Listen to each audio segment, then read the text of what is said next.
दक्षिणी सीरिया में कब्जे और जल नियंत्रण को लेकर बढ़ते आक्रोश के बीच इजराइल ने वहां सैन्य अड्डे स्थापित किए। 2024 के अंत में असद शासन के पतन के बाद से इजराइल ने दक्षिणी सीरिया में अपनी सैन्य उपस्थिति का उल्लेखनीय विस्तार किया है, अड्डे स्थापित किए हैं, प्रमुख जल संसाधनों पर नियंत्रण किया है और स्थानीय समुदायों और क्षेत्रीय पर्यवेक्षकों के बीच व्यापक आक्रोश भड़काया है। सैन्य विस्तार और कब्जा। अड्डे का निर्माण।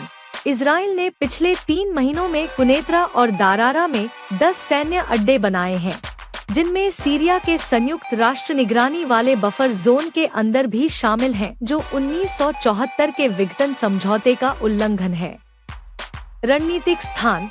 अड्डे प्रमुख गांवों और बुनियादी ढांचे के पास स्थित हैं, जिनमें जुबाता अल-खशाब, अल-हमीदिया, तुलुल अल-हमरा, दमिश्क से केवल 40 किलोमीटर दूर और मंतारा बांध के पास शामिल हैं। मानवीय प्रभाव और विस्थापन। बड़े पैमाने पर विस्थापन।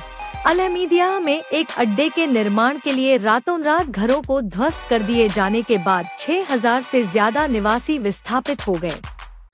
एक निवासी ने याद करते हुए कहा, कभी यहाँ मेरा भी घर था। आजीविका में व्यवधान।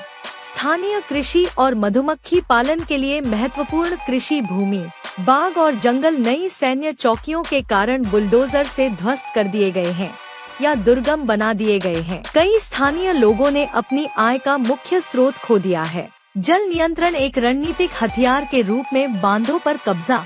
इजरायली सेना 6 प्रमुख जलाशयों पर नियंत्रण रखती है, जिनमें रणनीतिक मंतारा बांध भी शामिल है, जो स्थानीय सिंचाई की आपूर्ति करता है। इन संसाधनों पर नियंत्रण क्षेत्र में उनके प्रभाव को बढ़ाता है। जल संसाधनों का गंभीर नुकसान।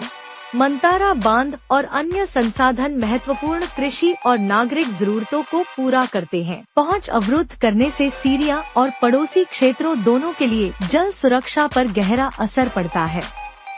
क्षेत्रीय चिंताएं।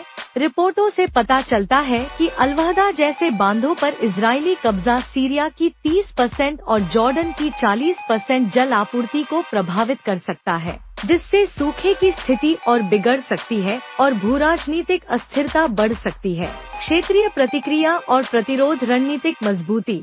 इजराइल के रक्षा मंत्री ने कहा है कि सेनाएं दक्षिणी सीरिया में अनिश्चित काल तक रहेंगी, जिससे यह एक दीर्घकालिक सुरक्षा बफर जोन बन जाएगा। पतन के बीच प्रभुत्व। असद के सत्ता से बेदखल होने के बाद इजराइल दक्षिणी सीरिया में एक प्रमुख शक्ति बन गया है, जिसने कई जमीनी घुसपैठ और हवाई तोपखाने हमले किए हैं, जिससे कड़ा नियंत्रण लागू हो गया है। कानूनी और कूटनीतिक विरोध।